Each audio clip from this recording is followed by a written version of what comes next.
Forward-facing sonar is catching all the headlines these days, and it's changing how people fish. On this episode of Fishful Thinker, the podcast, we're going to talk about what we've learned from the craziest technology in fishing. I'm Chad LaChance, and you're listening to Fishful Thinker, the podcast. All things fishful, all the time.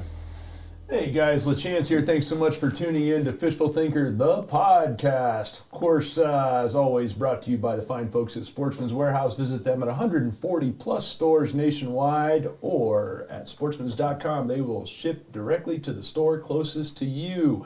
Fishful Thinker wouldn't exist without those guys, so check them out.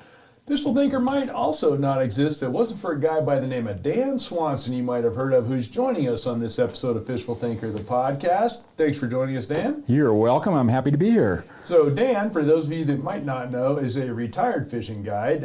Worked with me for like 12 years or something. At least. I think we guided together, maybe 15 years. Former professional walleye guy.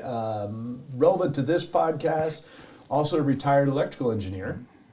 And that's a little bit relevant right here because you were, let's just say, maybe an early adopter to sonar in boats and GPS, right? You're a technology guy. Yes. Is that a fair statement? Yeah, I think it's fair. I'm one of those early adopters of any kind of technology, and so I get my hands on it as quick as I can and try to learn it as best I can. Yes, and I have seen that myself in angling with you for many, many years. You're inclined to push buttons and twist knobs in the boat as much as anybody I've ever seen, as opposed to just focus on some other things.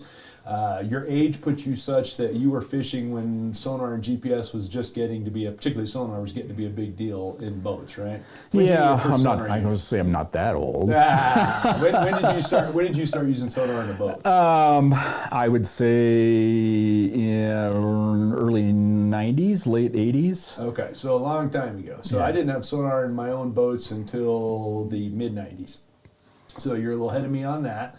And obviously more technologically skilled than me, being that you retired from electrical engineering. So in the time frame that we've been involved in the fishing industry, both recreationally and business-wise, there's been giant changes. And I worked at Sportsman's Warehouse behind the reel bar when side scan came out. And that was pioneered, and a bunch of people griped about how it was going to ruin fishing, and now we can scan whole giant bodies of water, and everybody was all screaming about it. Obviously that didn't happen. Side scan is pretty standard on everything now. Forward-facing sonar, on the other hand, is created even more of a buzz than side scanning ever did. And we wanted to talk a little bit about not the nuts and bolts of it and what its capabilities are, but more what, after having it in play for several years now, what it's taught us as anglers. Right? Does that seem like a fair? Yeah, I think so. I think it's worthwhile. It's taught a lot about, it's changed a lot about what I think I know. It's right. I used to write articles saying this, that, or the other, and now I can refute my own articles to some degree with some of the stuff I've learned on forward-facing sonar. And so we thought we'd spend some time, because you've had it for, this is your third year with it, correct, or fourth? I'm trying to think, because I had the old LifeSight system, which goes back at least 4 or 5 years ago. Yeah, so he's got Dan's got a fair bit of experience with it. I've had it now for 3 years on boats, so I'm getting more and more in tune with it, and particularly the last year and a half, I spent a lot of time really, really studying it, trying to figure it out, because what's happening is kids are beating up on us old guys. Yeah. We're starting to see kids that have grown up with it, right, that are 18, 19, 20 years old, that have grown up with it in their formative years of their competitive fishing, and they are dialed in, and they're changing fishing in terms of competitive fishing. And of course, as with anything else, racing, fishing, when there's competition, you lead the technological race. That's what leads to development. So fishing competition is how patterns are developed, lures are developed, electronics, boats, everything. It's the competition, and then it trickles down. So Joe Average won't get that technology until a bunch of pros have already been working hard on it for a long time, and that's what we're seeing for sure. So some of these kids that grew up tournament fishing in their young teens that have been doing it now and they're 18, 19 years old, it's been a major part of their fishing from the get-go, is forward-facing sonar. And they're fishing for fish that us old guys don't even target. And a classic example right now in terms of that is a tournament that's going on right now It's going on the Harris chain in Florida. And there's a kid who I believe he's either 19 or 20. He's beating all of the big name pros, including, I don't know, Rick Clunn, who's today's his 500th bass fishing tournament, is getting beat up on by a kid who's 20 years old who's fishing for fish that 99.5% of bass guys would never even target. And it's because that forward-facing sonar allows us to find them, right? Yes. Yeah, I think that there's a lot more people fishing for suspended fish or offshore fish, a lot more than they ever have. Especially in a bass tournament, you're talking about, especially in some place like the Harris chain, where people are going to be fishing around weed edges or whatever, and now this guy's out in the middle of nowhere. Fishing for roamers. Fishing for roamers, right? Or suspended fish. And you see this in the walleye world now, too. Guys like John Hoyer or Max Wilson, or those guys, they're using the forward-facing sonar and finding these fish out in the middle of nowhere that nobody else would have ever found in the past. Right. If they did, they found them strictly trolling, and now you can target them. And that's why so many companies are coming out with bait specific to it. And we've talked a bunch of podcasts about Berkeley's got the Finisher and the Power Switch and the Crej that are all specifically designed to work with forward-facing sonar to address suspended fish. Yes. Now we're starting to see it in saltwater. We've got a mutual friend that was just using forward-facing sonar to beat up on snappers in deep water. So we're seeing it in a lot of cases. But for me, it's not about the nuts and bolts of it. And to give, maybe I should let you give 20 seconds of background. And basically, it's real-time sonar. Yes, I mean you can see fish moving up and down. It's the cone is so narrow that it gives you a lot more resolution and a lot more activity, so you can see a lot more detail than what you would get with a standard 2D sonar. If you're looking down, you could see all that kind of stuff, but you don't see the fish move. You don't see them turn this way. You don't see them turn that way. And with forward-facing sonar, you see all of that. Yeah, and it's in real time. That's important. So I can jerk my bait, and I can watch my bait move, and I can watch how the fish reacts to it. And so the closest we've ever had to that was probably like a Vexilar ice fishing. Yeah, like flasher. Yeah. And you can, now I got a red dot that's moving up and down in this circle, and my bait's over here, and it's not as dense, it's a different color. Well, now we have all of that, but we have it at a much higher level of resolution and detail. And so a couple things I want to point out. Let's start with, what have we learned? What have we really learned? I think for me, the single biggest thing right off the bat was how far fish can move vertically in the water column in a short period of time. Yeah, absolutely. I didn't think fish would move. I mean, you throw out a bait and they'll come off the bottom 20 feet to hit something, and I never thought there's no way that the fish would be doing that. When I first got into business, everything I've ever heard or read in tournament fishing, you got to be in the depth zone, straight. You got to be in the right depth range, or you're out of whack. Well, what I know now after several years of doing this is depth range is just dictated by how you can get fish to bite, not where they want to go or don't go. And I've had, and we talked about this prior to sitting down, smallmouth move literally 40 feet straight up in the water column. Just swim, follow my lure all the way up to the boat, right up to the surface, and then turn around and swim right back to the bottom. And I would have said they can't move that far vertically because of their swim bladder, because of the change of pressure. But they do, clearly. Another example of a trout, I was showing a student in an electronics class a block on the bottom. There's a 4-foot square block of concrete, 18 inches thick, that anchors a dock down. We're looking, I'm like, look, you can see this fish, and you can see which way he's facing on this block. And while we're looking at him, that block was 20 plus feet below the surface. He swam straight up and picked a bug off on the surface of the water and went right back to the block he was sitting on. And I think to myself, first of all, how did he know the bug was 20 feet up there? Right. We're not talking about a giant dragonfly. We're just talking about an average bug laying on the surface of the water. Second of all, how did he cover that depth without an issue of swim bladder, right? So another example along those lines is not just how far they'll move up and down, but also last year I caught some walleyes over very deep water, 100 plus feet, feeding on the surface or right under the surface on foam lines. And I would have never targeted those fish, except for I saw another pro on TV doing basically the same thing. And so I said, well, I'm going to go check some of this open water. I started aiming. The other thing about the sonar is important to keep in mind is it's aimable.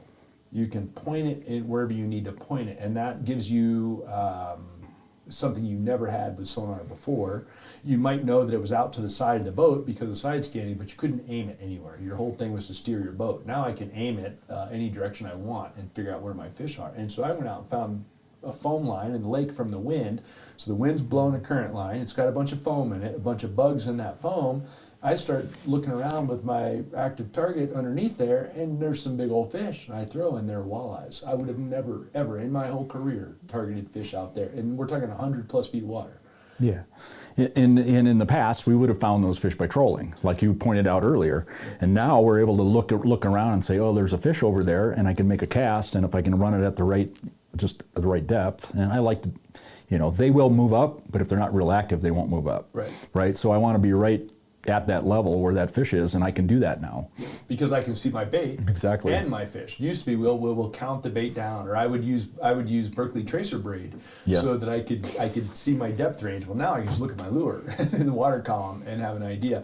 So along those same lines, another thing I think, besides how far fish will move up and down in the water column, is how much they will follow stuff. I have had, and this can be why forward-facing sonar can be a time waster. Yeah. I get in areas where fish will follow every cast, but they won't bite. And you spend all this time trying to get this fish to bite when you probably could have, in the old days, if you didn't know he was there, you would just say there's no fish here, and I would go fish somewhere else. Well, now I know he's there, but that doesn't mean he'll bite. That's definitely a negative if you spend too much time looking at it, and I'm guilty of it more than anyone probably.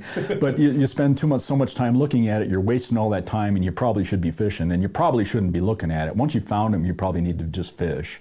And that is definitely a major downside to it. Absolutely, and I agree with that. I've spent a lot of time on it, and some of that I'm doing on purpose to learn, but some of it is just like I'm dead set. My ego says that I'll get this sucker to bite. He's got a little brain and a big mouth. I'll get him to bite. An hour later, he still hasn't bit. He's still messing with your emotions, but you haven't caught him. And I would have went and found fish that would be more inclined to bite. Yeah, I'm more inclined to keep changing baits till I get him to bite, where I probably shouldn't be doing that. Yeah, changing baits or changing retrieves or changing something, trying to get this one stupid fish to bite, and you can't get him to bite, and that can be a thing. Another thing that has been a real shocker for me, and this one has been a surprise more than anything, and it really shows up some of the limitations of sonar in general. I can go out in an area that I know on my home lake here in Horsetooth, and no fish. I can drive around. I got all the latest and greatest in my boat. I can drive around. I can look. I don't see anybody. Get on any kind of a decent little piece of structure and drop a bait down and put it on the bottom. Particularly, I was doing it at that particular time just with a drop shot and putting a gold minnow down there because everybody will bite that. Drop it down there, no fish. In the span of like 15 seconds, there's fish all around it. It's like, well, where did they come from? And are they laying on the bottom? Are the sonar just missing them? What's the deal? But I've got the latest and greatest in big graphs and down scan and side scan and all that. You don't see them until you put the bait down there and they lift off the bottom and come and get your bait. So your bait is drawing the fish to it significantly that aren't otherwise there, which is a surprise as well. You think they're in the rocks at the bottom? Well, it could be in the rocks. It could be also that the fish are so small and they're belly to the bottom that you're just not picking them up. Or just outside the cone and they all just kind of maybe, possibly outside the cone. But if they're belly to the bottom and there's tiny little fish, it's going to be hard to distinguish between the like on a 2D, you'd have a yellow bottom and the fish might show up as red. Right. But if they're tight on the bottom, unless you're really looking for them, you may not see them. Yeah. But in funny, on 2D, you could drop your bait down there and you don't see them because it's not in real time. But in this case, and I did it over and over again to prove to myself, like there's no fish here, but I know this is a good piece of structure from fishing here for 20 whatever years as a guide, 20 years guiding and 30 overall. Drop a drop shot on that piece of structure, and literally in seconds there's fish there that you just didn't see before. And I remember back in the old days when they first came out with the cameras you could drop overboard. Oh yeah. First time I ever used one of those, I'm like, well, there's a couple fish on this piece of cover right here, on this piece of structure, I should say, big rock jetty or rock point sticking out.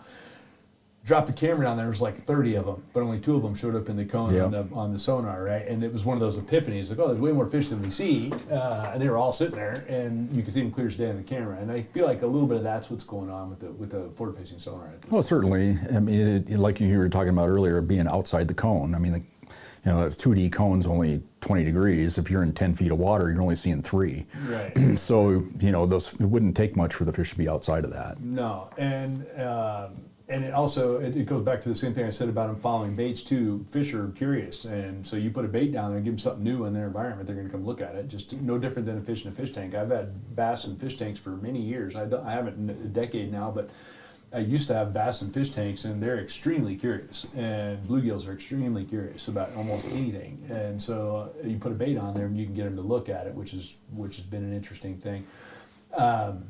I think another thing that I've learned a whole bunch of is how many fish, not just that we're able to go find them, but how much of the time things like bass, particularly largemouth, spend suspended compared to what we historically thought. We think of them as fat and lazy and sitting on a log somewhere, and they definitely do that. But I remember back in the day, and I can't remember who it was, back I want to say in the 60s, was talking about the holy grail in bass fishing is when people figure out suspended fish, and that's when they were trolling spoon plugs on steel line. Yep. And we've all caught, I mean, the walleye guys here at my home lake often catch big smallmouth trolling down the middle of the lake for walleyes. It's not that uncommon. And you think, well, what are they doing in 100 feet of water, 10 feet below the surface? Well, turns out they do that a lot. Yeah, they do, especially on this lake. A lot more than you would realize. But even the term that's going on the Harris chain right now, the kid's out there fishing in 10, 15 feet of water that's wide open. There's no cover anywhere around that stuff. And he's able to find and pick off individual fish, which that has not been done in a bass tournament that I've ever seen for a guy casting to individual fish until the last couple of years. Yeah, I know there was always the herring bite that the guys are fishing for the suspended fish on those, and then this is where forward-facing sonar is just going to be killer for those guys. Right. But he's catching those fish that are going from this point to that point, right. Which is definitely a game changer. Hate to use that term, but I when know, it comes that's to one of my tournament, least favorite terms. But I will say this, and you'll probably agree with me based on you just using it. I hate the term game changer. Me too. Because everyone overuses it. Yeah. But in the case of forward-facing sonar, it truly is. It's probably the only thing I've seen that's truly changed the game. The next closest thing I would say was the GPS anchor on a trolling motor, which changed how we could fish a fair bit because we could just sit in one spot and not have to man the boat, right? And so that was a big one, but not like this.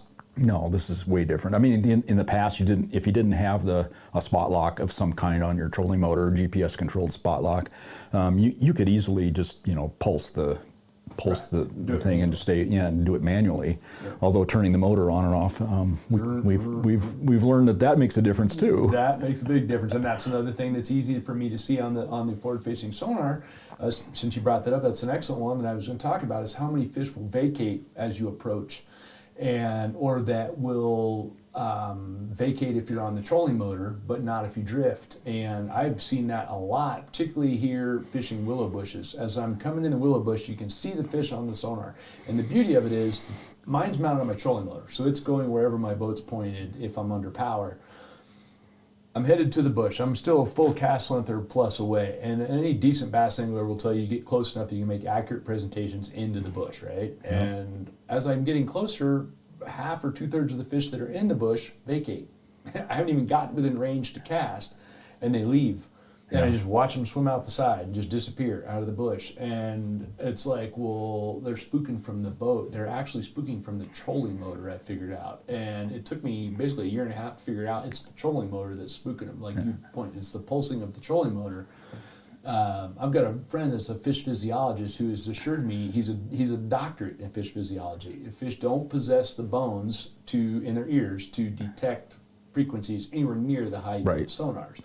But the pulsing trolling motor prop is right in their wheelhouse of what they can feel in their ears as well as their lateral line at that frequency. It's a much, much lower frequency, obviously, than the sonar unit, and they can feel it. But the forward-facing sonar, I would have said, well, there's no fish in the bush. But now I can look and say there's fish in there. But if I don't sneak up on that bush with the trolling motor off, I'm not going to catch nearly as many of them, if any of them at all. At very least, they're tuned into my presence.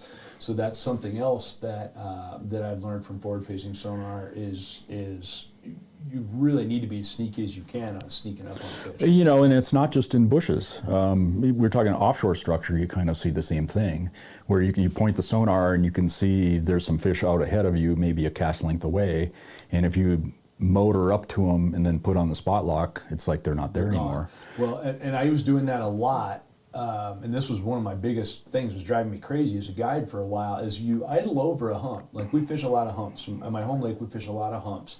Offshore humps, and they might top out at anywhere from shallow to deep depending on the hump and the time of year, and the water level moves 60 vertical feet, so there's no magic hump. You just got to go drive around and look at them with the sonar. Well, I drive over them and look at them on traditional 2D and down scan, structure scan, and yep, look, there's a whole pile of fish. Drop a waypoint on them, turn around, trolling motor back to it, and they're gone. Yep. And it's like, well, where did they go? They didn't care when I idled over them on the big motor, because every boat in the lake has a big motor, is my theory on this. Everybody that goes around, it's only the ones with that whirling trolling motor that cause them concern, and I think they've tuned into that. It could be. I mean, that's what it feels like, because Yeah. I can deal with the same fish and just let the boat drift over them, staying off the trolling motor, and I can pick one or two up every drift. And I can idle right back over them and confirm they're still there. But as soon as I get the trolling motor on them, if they're shallower than about 20 feet, 25 feet, they split, and they just pull off to the sides of the hump and suspend, and you don't catch them. And the beauty is that you can turn the trolling motor and figure out which way they went. They went, exactly. And that's how I finally learned what was really going on. As I pull up, wait, they're not on that waypoint anymore. I start looking around, and they're in a much looser group than they were before, and they're typically off at the same depth, just off to one side or the other of the hump than they were before, which is interesting. A mutual friend of ours, Terry Wickstrom, always said that they don't go deeper or shallower. They just pull away from the structure. Sure. He told me that years ago. The depth is dictated by the dissolved oxygen and temperature and light penetration and a few other things, which Kim Stricker of Hook and Look also confirmed by having pH and temperature gauges on his divers when they're down there actually looking at fish and saying, oh, well, these fish all vacated, and the pH here is quite a bit different than it was. And we would think, well, it's one big congruent lake, but it's not. Water mixes up, and it's different temperatures, different dissolved oxygen levels, different pHs in different places in the water column at any given time. And that's probably why they move straight sideways as opposed to down the structure. They didn't get deeper or shallower. They just moved off. Yeah, and we've talked, and it kind of circles back to what you said earlier, and that is if you can fish for those suspended fish. So the ones that were on a piece of cover of some kind or a structure down below the lake, and they move horizontally and suspend outward. Well, now if they're out there and you know they're there, you can fish for them where you wouldn't, right. You didn't know where they went before. Right. Or I've learned to lock farther away, make long Yep. throws to them, or just know that when you get there, they're going to move off to the side, and you can start working off to the sides immediately without question. You commented a little bit ago too that once you've located them, you don't always have to keep them in the beam. Once I know that they've all moved off to this side or the other, I can just basically fish there. When you and I were filming crappies last year in Minnesota, you could aim, there was crappies all over. So I'm not even bothered looking at the screen at that point. It confirmed that there's crappies all over in the water column between 6 and 8 feet down in random directions all the way around. So it's more about concentrating on making really good presentations to 6 and 8 feet of water. Yeah. So I was counting my little power switch down out loud on film so people can see that I'm just going to count it down and then start retrieving it at that range, and I don't have to watch every one of them bite it. I will say this though, it's pretty intoxicating to watch them bite. It is, and I think that's my addiction, is watching that. So what I know about Dan, all jokes aside, one thing that if anybody's listening to this, if you're a lake trout angler and you don't have forward-facing sonar, you are missing out, because lake trout, if you're a fan, have been my arch nemesis.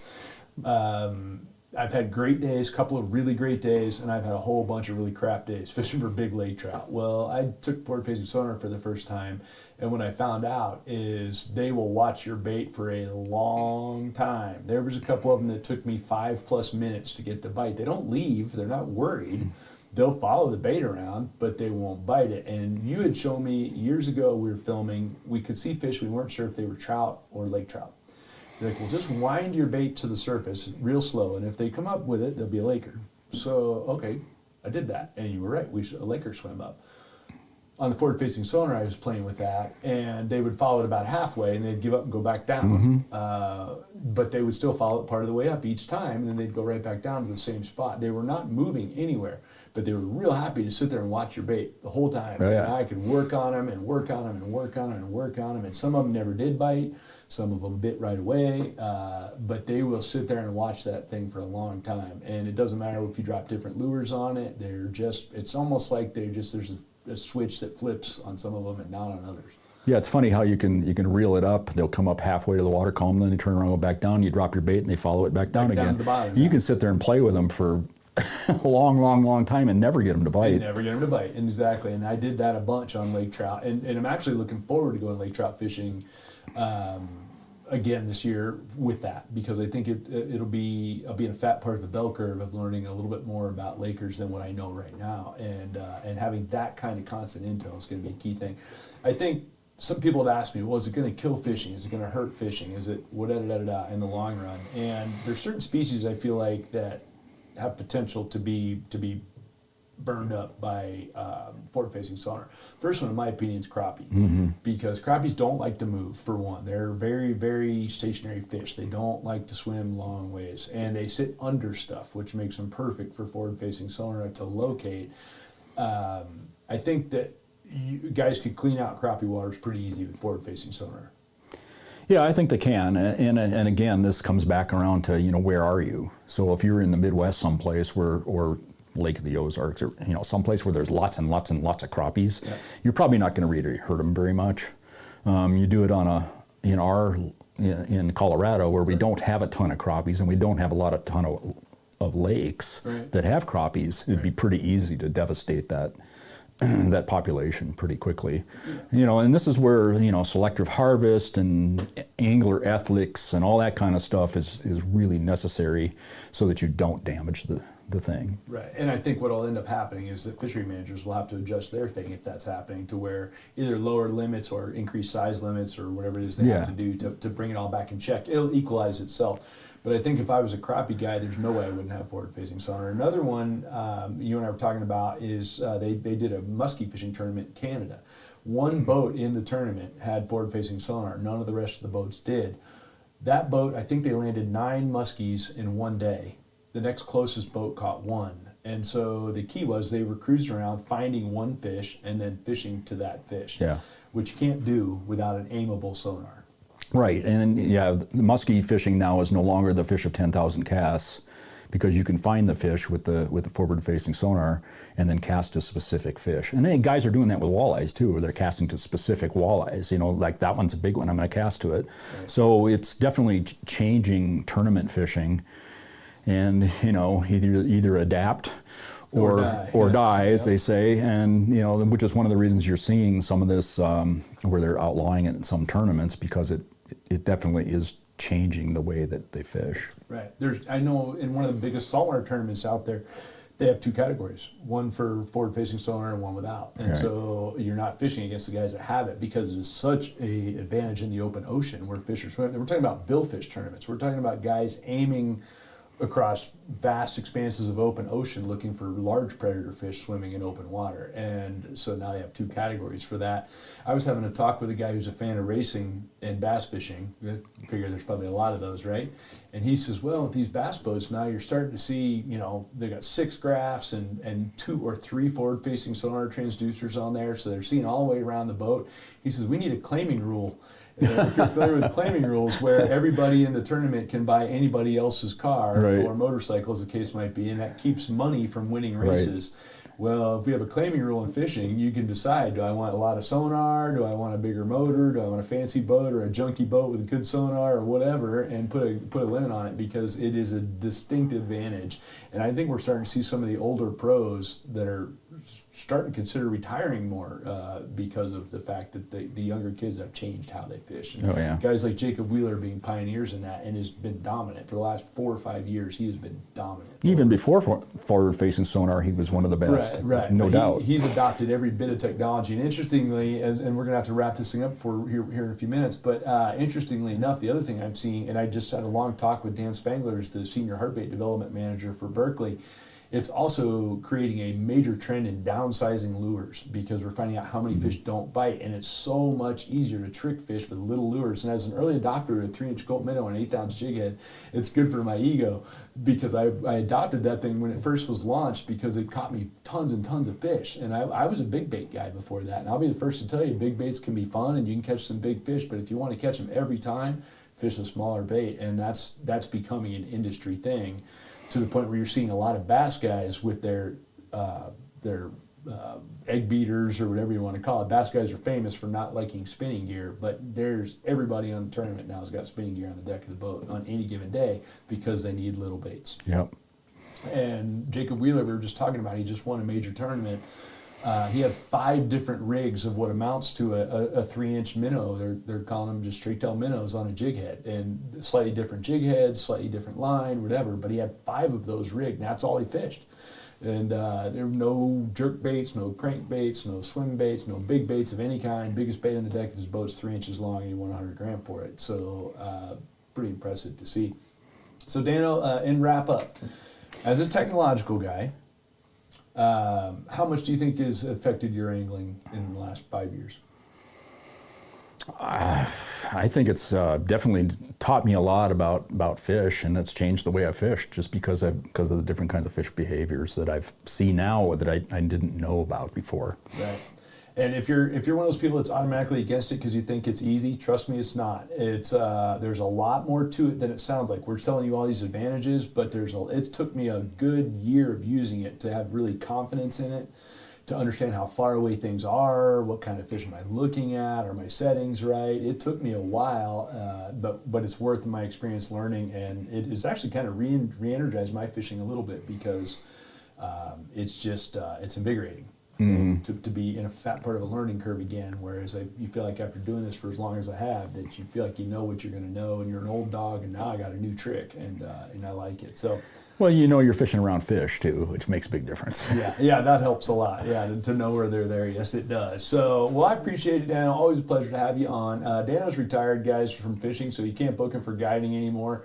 He's not gallivanting around the world in a fancy Sequoia fishing all over the place. But I always appreciate having you on the show, and you be on our podcast anytime you want. It's always a pleasure. And I appreciate that. Dan Swanson, one of my favorite guys. Guys, if you want to join the conversation, please do so at Fishful Thinker on Facebook, Instagram, or TikTok. Check us out on World Fishing Network and Altitude Sports and Entertainment, airing several times a week on both. And also, please go check out our YouTube channel and subscribe while you're there. Thanks for listening. This has been Fishful Thinker, the podcast.